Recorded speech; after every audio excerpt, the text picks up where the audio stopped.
നമസ്കാരം, ഞാൻ ദിനേഷ് സൗവർണിക. നമ്മളുടെ പ്രൂണിങ് വിശദമായി കാണിച്ചു തരാൻ പോവുകയാണ് കേട്ടോ. അപ്പോൾ നമ്മൾ പറഞ്ഞത് പ്രൂണിങ്ങിൻ്റെ കുറച്ച് ദിവസം മുന്നേ ഒരു നല്ല വളപ്രയോഗത്തിന് കൊടുക്കാൻ നൈട്രജനും ഫോസ്ഫറസും ഒക്കെ കൂടിയിട്ടുള്ള നല്ല വളം പ്രയോഗിക്കുക. എൻ്റേതിൽ 3 നൈട്രജൻ, ഫോസ്ഫറസ്, പൊട്ടാഷ്യം ഒക്കെ കൃത്യമായി പ്രയോഗിച്ചതാണ്. ഇപ്പോൾ ഇതിൻ്റെ എല്ലാ ഇലയും കൊഴിഞ്ഞു, നിങ്ങൾക്ക് വീഡിയോയിൽ കാണാം, എല്ലാ ഇലയും കൊഴിഞ്ഞ് പൊടിപ്പ് വരികയാണ്. ഈ പൊടിപ്പ് വരുന്നതിൽ മുഴുവനും മുട്ടോട് കൂടിയാണ് വരുന്നത്. ഞാൻ സൂം ചെയ്ത് കാണിച്ചു തരാം. ഇതിന് കാരണം നമ്മൾ ആദ്യത്തെ ഒരു നല്ല നടപ്പ് കഴിഞ്ഞിട്ട് എനിക്ക് ആദ്യ ഘട്ടത്തിൽ നിറയെ പൂവുണ്ടാവാൻ വേണ്ടിയിട്ട് ഞാൻ പൊട്ടാഷ് വളങ്ങളൊക്കെ കൂടുതൽ കൊടുത്തിട്ടുണ്ടായിരുന്നു. അതിൻ്റെ ഇടയിൽ മഴ പെയ്തത് കൊണ്ട്, ഇപ്പോൾ ഇത് പൂർണ്ണമായും മഴ പെയ്തത് കൊണ്ട് എല്ലാ ഇലയും കൊഴിഞ്ഞു. ഇപ്പം രണ്ടാമത് പൊടിപ്പ് വരിക. പക്ഷെ പൊടിപ്പ് വരുന്നതിൻ്റെ മുന്നേ ഞാൻ പൊട്ടാഷ് വളങ്ങളാണ് കൂടുതൽ കൊടുത്തത്. അതുകൊണ്ട് മുട്ടാണ് വരുന്നത്. എല്ലാ ചെടിയിലും മുട്ട, എല്ലാ ഇലയും കൊഴിഞ്ഞ് മുഴുവൻ മുട്ടായിട്ടാണ് വരുന്നത്. അപ്പോൾ നമുക്ക് ഈ ചെടിയിൽ എങ്ങനെ പ്രൂൺ ചെയ്യാൻ നോക്കാം. ഞാൻ ഗ്ലൗസ് യൂസ് ചെയ്യുന്നുണ്ട് കേട്ടോ, 2 കൈയിലും ഗ്ലൗസ് ഇട്ടുണ്ട്. ഇതെന്താ വെച്ചാൽ ഇതിൻ്റെ മുറിക്കുന്ന സമയത്തുള്ള ആ ലിക്വിഡ് നമ്മളെ കയ്യിൽ തട്ടിയാലൊക്കെ ഭയങ്കര കയപ്പുള്ളതാണ്, അത്ര നല്ല സാധനമൊന്നുമല്ല. ഗ്ലൗസ് എടുത്ത് നമ്മൾ കത്തി എടുത്തു. കത്തി ഇപ്പം യൂസ് ചെയ്ത കത്തിയാണെന്ന് രാവിലെ അതിൻ്റെ മേലെ ഞാൻ ഹൈഡ്രജൻ പെറോക്സൈഡ് ഇവിടെ ഒരു അടപ്പിൽ ഹൈഡ്രജൻ പെറോക്സൈഡ് എടുത്തിട്ടുണ്ട്. ഹൈഡ്രജൻ പെറോക്സൈഡ് കൊണ്ട് ഞാൻ ആ മുറിവായ ഒന്ന് നന്നായിട്ട് ക്ലീൻ ചെയ്തു. ഇനി ഞാനത് മുറിക്കുകയാണ്. ഞാനത് ഇപ്പോൾ ഈ കൊമ്പ് ഓൾറെഡി ഇന്നിപ്പോൾ തുടങ്ങിയതായിരുന്നു. അപ്പോൾ മുറിച്ച് ഞാൻ അതിൻ്റെ തല മുറിച്ചു. ഇനി ഈ തല മുറിക്കുന്നതിൻ്റെ മുന്നേ വളരെ ഒരു കാര്യം മുന്നേ ശ്രദ്ധിക്കാനുള്ളത്, ഈ എന്നാണോ നിങ്ങൾ പ്രൂൺ ചെയ്യുന്നത് ആ പ്രൂൺ ചെയ്യുന്നതിൻ്റെ ഒരു 3 ദിവസം മുന്നേ വരെ ഇതിനൊരു നനയും കൊടുക്കുക. 3 ദിവസം കഴിഞ്ഞ ശേഷം പിന്നെ നനയ്ക്കരുത് കേട്ടോ. അതായത് നന നിർത്തിയിട്ട് പിന്നെ 3-4 ദിവസം കഴിഞ്ഞിട്ടാണ് പ്രൂണിങ് ചെയ്യുക. എന്താണ് നമ്മൾ കൂടുതൽ വെള്ളം കൊടുക്കുന്ന സമയത്ത് ഈ ലിക്വിഡൊക്കെ കൂടുതൽ ഈ ചെടിയുടെ ഉള്ളിൽ ഉണ്ടാകുമ്പോൾ അത് പുറത്തേക്ക് വരും, ഫംഗസ് വരാനുള്ള സാധ്യത. അപ്പോൾ പ്രൂൺ ചെയ്യുന്നതിൻ്റെ 3 ദിവസം മുന്നേ ആയിട്ട് അല്ലെങ്കിൽ 4 ദിവസം മുന്നേ ആയിട്ട് നിർത്തുക.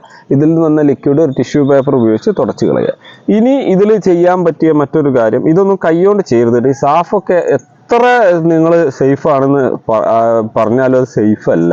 ഇതൊരു കെമിക്കൽ തന്നെയാണ്, അത് നമുക്ക് ബുദ്ധിമുട്ടുണ്ടാക്കുന്ന സാധനം തന്നെ. അപ്പോൾ അതെടുത്തിട്ട് ഒരു ബ്രഷോ ഒരു ചെറിയ ഈർക്കലോ ഉപയോഗിച്ചിട്ട് ഞാൻ ആ മുറിവായാൽ നന്നായി തേച്ചു. ഇനി ഒരാൾ ചോദിച്ചു പ്രൂൺ ചെയ്യാൻ പറ്റിയ സമയം. അങ്ങനെ സമയവും കാലവും ഒന്നും നോക്കിയിട്ട് നിങ്ങൾ ചെയ്യേണ്ട, നിങ്ങൾക്ക് ഇഷ്ടമുള്ളപ്പോൾ ചെയ്യാം. പക്ഷേ ഏറ്റവും ബെസ്റ്റ് സമയം എന്ന് പറയുന്നത് വെയിലുള്ളപ്പോഴാണ്. വെയിലുള്ളപ്പോൾ ഒരു ഗുണം എന്താ അറിയോ, ഈ സാഫ് തേച്ചിട്ടില്ലെങ്കിലും സൂര്യപ്രകാശത്തിലേ അത് ഉണങ്ങിക്കോളും. ഇത് ഏറ്റവും ബെസ്റ്റ് ആയിട്ടുള്ള ഒരു മെത്തേഡാണ്. അപ്പോൾ സൺലൈറ്റിൽ ഉണങ്ങാത്ത സാധനങ്ങളൊന്നുമില്ല, അതുകൊണ്ട് അണുവിമുക്തമാക്കാൻ പറ്റിയത് സൺലൈറ്റാണ്. അപ്പോൾ ഉച്ച സമയത്ത് നിങ്ങൾ മുറിക്കുക, അതിൻ്റെ ലിക്വിഡ് കളയുക, അവിടെ തേക്കുക. പിന്നെ ഞാൻ പറഞ്ഞു, ഇതിൻ്റെ മുന്നേ ഈ പ്രൂൺ ചെയ്യുന്നതിൻ്റെ മുന്നേ ഒരു കുറച്ച് ദിവസം, ഒരു 10-15 ദിവസം ആയിട്ടുള്ള ടൈമിൽ, അതായത് ഈ മുറിക്കുന്നതിൻ്റെ 3 ദിവസം മുന്നേ വെള്ളം കുടിക്കൽ നിർത്താൻ പറഞ്ഞു. അതിൻ്റെ ഒരു 10 ദിവസം മുന്നേക്ക് ആയിട്ട് നന്നായിട്ട് ഫെർട്ടിലൈസേഴ്സ് ഇതിന് കൊടുക്കുക. കടക്കിലിട്ട് കൊടുക്കാം, ഫോളിയർ സ്പ്രേ, ഇല വഴി സ്പ്രേ ചെയ്ത് കൊടുക്കുക. അങ്ങനെയൊക്കെ ചെയ്ത് നല്ല ഹെൽത്തി ആയിട്ടുള്ള ഫുഡ് കൊടുക്കുക. പൊട്ടാഷ് ഒഴികെയുള്ള മറ്റു വളം, അല്ലെങ്കിൽ 30-10-10 യൂറിയ, DAP തൊട്ട് സാധനങ്ങൾ, മണ്ണിര കമ്പോസ്റ്റ് ഒക്കെ നന്നായിട്ട് ഇട്ട് കൊടുക്കട്ടെ. അപ്പോൾ എന്നിട്ട് നല്ല ഹെൽത്തി ആക്കി ആരോഗ്യം കൊടുത്തതിൻ്റെ ശേഷം, വളമൊക്കെ കൊടുത്തതിൻ്റെ ശേഷമാണ് മുറിക്കുന്നത്. മുറിച്ചിട്ട് നിങ്ങൾ വളം കൊടുക്കാൻ നിൽക്കരുത്. ചെടിക്ക് സ്ട്രെസ് വരുന്ന സമയത്ത് വളം വലിക്കാൻ ചിലപ്പോൾ പറ്റില്ല. അപ്പോൾ നമ്മളെല്ലാ വളമൊക്കെ കൊടുത്തു. അത് കഴിഞ്ഞതിന് ശേഷം ഞാൻ പ്രൂൺ ചെയ്യാൻ തുടങ്ങി. ഫസ്റ്റ് ഒരു പ്രൂണിങ് കഴിഞ്ഞു. അവിടെ ഇത് ലിക്വിഡ് കളഞ്ഞതിന് ശേഷം സാഫ് തേച്ചു. വീണ്ടും ഞാൻ മുറിച്ച കത്തി ഒന്നും കൂടി ഹൈഡ്രജൻ പെറോക്സൈഡ് കൊണ്ട് ക്ലീൻ ചെയ്തിട്ട് അടുത്ത കൊമ്പ് ഞാൻ മുറിച്ചു. അവിടെ ഉള്ള ലിക്വിഡ് ഇതേപോലെ ഒന്ന് പ്രസ് ചെയ്ത് കളഞ്ഞു. ഈ സ്ഥലം നിങ്ങൾക്ക് വേണമെങ്കിൽ ഇതേപോലെ തീപ്പെട്ടി, മെഴുകുതിരി എടുക്കുക,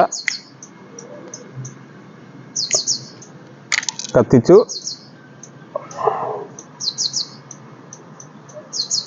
കത്തിച്ചിട്ട് ആ മെഴുകുതിരിയുടെ ലിക്വിഡ് ഇതിലേക്കൊന്ന് ഒറ്റിച്ചു കൊടുക്കുക.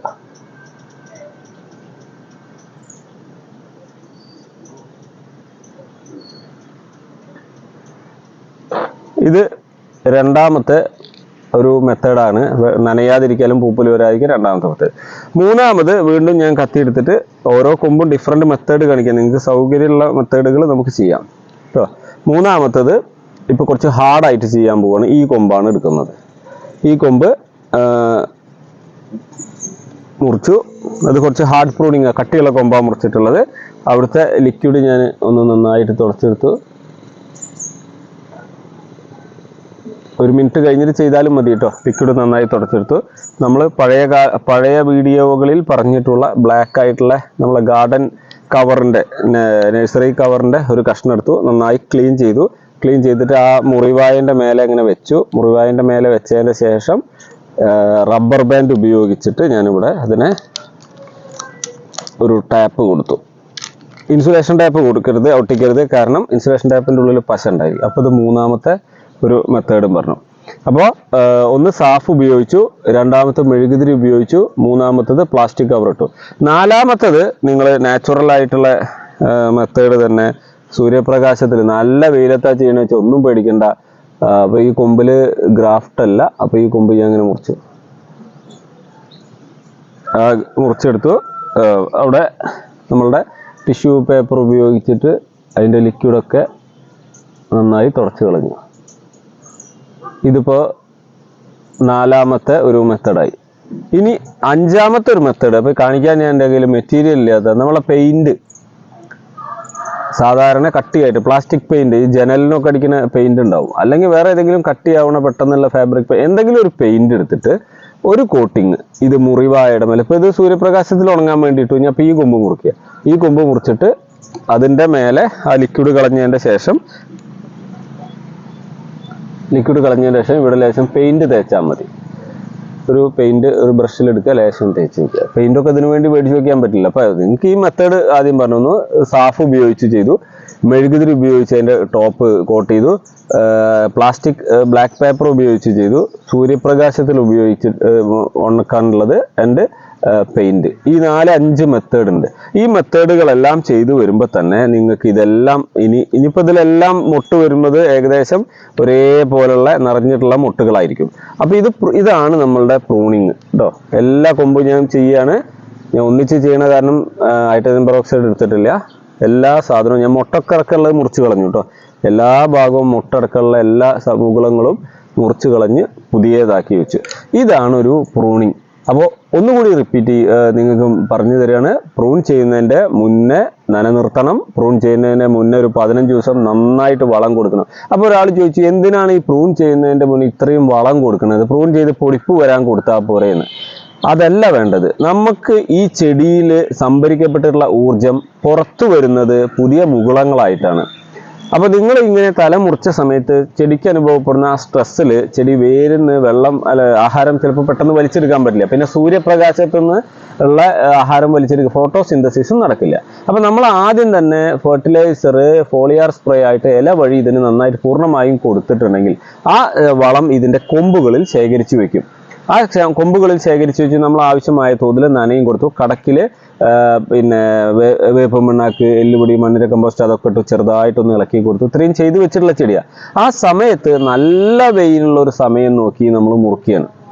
അങ്ങനെ ഇങ്ങനെ ആ സമയത്ത് നമ്മളിത് മുറിച്ചെടുത്ത് കഴിഞ്ഞാൽ ഈ ചെടി സംഭരിച്ചു വെച്ചിട്ടുള്ള ഊർജം, അതായത് നമ്മൾ കൊടുത്തിട്ടുള്ള വളങ്ങൾ, ചെടിയുടെ ആഹാരം മുഴുവൻ പുറത്തേക്ക് വരാൻ വേണ്ടിയിട്ട് അത് മുകുളങ്ങളായിട്ട് വരും.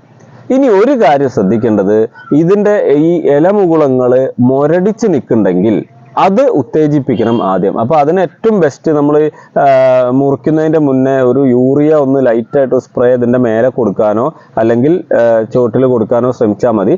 അല്ലെങ്കിൽ നമുക്കറിയാം കുറേ സാധനങ്ങളുണ്ട്, ഹ്യൂമിക് ആസിഡ്, ഫൾവിക് ആസിഡ് പോലത്തെ സാധനങ്ങളൊക്കെ ഒരു നല്ല നടപ്പ് ചികിത്സ പറഞ്ഞിരുന്നു. ആ സമയത്ത് പോലെ ഇതിന് നന്നായി കൊടുക്കുക. അത് കഴിഞ്ഞതിന് ശേഷം ഇത് ഇപ്പോൾ ഇന്നത്തെ ഡേറ്റിന് ഇത് ഞാൻ മുറിക്കുകയാണ്. ഈ മുറിച്ച് കഴിഞ്ഞിട്ട് ഇനി എന്ത് ചെയ്യണം വെച്ചാൽ, ഇത് ഈ വെയിലത്ത് തന്നെ ഇരിക്കുന്നു. ഇതിന് മഴ പെയ്താലും ഇതിന് കോട്ടിംഗ്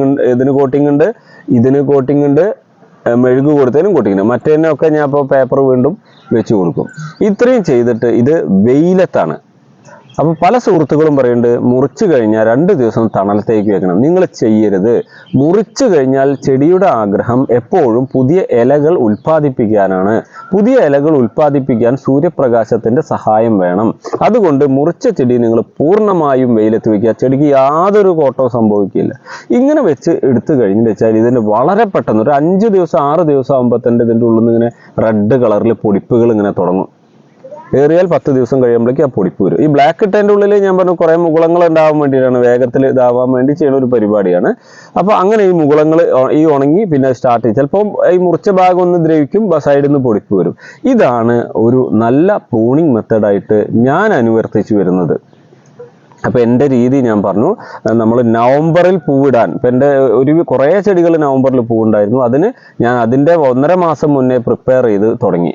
ഇപ്പോൾ ഞാനിപ്പോൾ എല്ലാ ചെടികൾക്കും ഇവിടെ നല്ല വളം കൊടുത്തിട്ടുള്ള, ഈ വളം കൊടുത്തത് കൊണ്ട് തന്നെ ഇനി പ്രൂൺ ചെയ്ത ചെടികളിൽ മുട്ടുണ്ടാവുന്നതിൻ്റെ മുന്നേ തന്നെ പ്രൂൺ ചെയ്യാത്ത ചെടികൾ ധാരാളമുണ്ട്. അതിലെല്ലാം മുട്ട് വിരിയും. കാരണം എല്ലാ ചെടിയും ഇപ്പോൾ പ്രൂൺ ചെയ്യാൻ പറ്റാത്ത അവസ്ഥയിലാണ്, മുഴുവൻ മുട്ട് വന്നിട്ടുണ്ട്. അപ്പോൾ ഈ പ്രൂണിങ് മെത്തേഡ് നിങ്ങൾക്ക് ഏത് മാസം ചെയ്യുന്ന പറഞ്ഞാൽ നിങ്ങൾക്ക് മഴ കുറഞ്ഞിരിക്കുന്ന സേഫായിട്ട് വെക്കാൻ പറ്റിയ സമയം എപ്പോഴാണോ അപ്പോഴൊക്കെ ചെയ്യാം.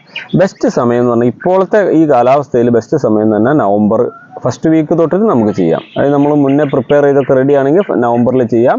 അപ്പോൾ ഡിസംബർ കഴിയുമ്പോഴേക്കും നിറയെ പൂവാവും. അത് കഴിഞ്ഞാൽ നമുക്ക് ഫെബ്രുവരി കഴിഞ്ഞിട്ട് വീണ്ടും ഒന്നുകൂടി വേണമെങ്കിൽ ചെയ്യാം. അത് കഴിഞ്ഞാൽ മാർച്ച്. പക്ഷേ ഈ ജനുവരി ഫെബ്രുവരി മാർച്ച് എന്നൊന്നും ഒരു കണക്കില്ല. നിങ്ങൾക്ക് എപ്പോഴാണോ പൂ വേണ്ടത് ആ സമയത്ത് വെയിൽ വരാൻ സാധ്യതയുള്ള സമയമാണെങ്കിൽ അതിൻ്റെ 1.5 മാസം മുന്നേ കണക്കാക്കിയിട്ട് ചെയ്താൽ മതി. പ്രൂണിങ് മെത്തേഡ് ഇഷ്ടപ്പെട്ടിട്ടുണ്ടെങ്കിൽ, നമ്മളെ വീഡിയോസൊക്കെ കാണുന്നുണ്ടെങ്കിൽ, നിങ്ങൾ നമ്മളുടെ ചാനൽ നിങ്ങളുടെ സുഹൃത്തുക്കളുടെ അടുത്തേക്കും കൂടി ഷെയർ ചെയ്ത് കൊടുക്കുക. അവരോട് നമ്മുടെ ചാനൽ സബ്സ്ക്രൈബ് ചെയ്യാൻ പറയുക. നമ്മളെ മത്സരങ്ങളിൽ പങ്കെടുക്കാൻ പറയുക. Thank you.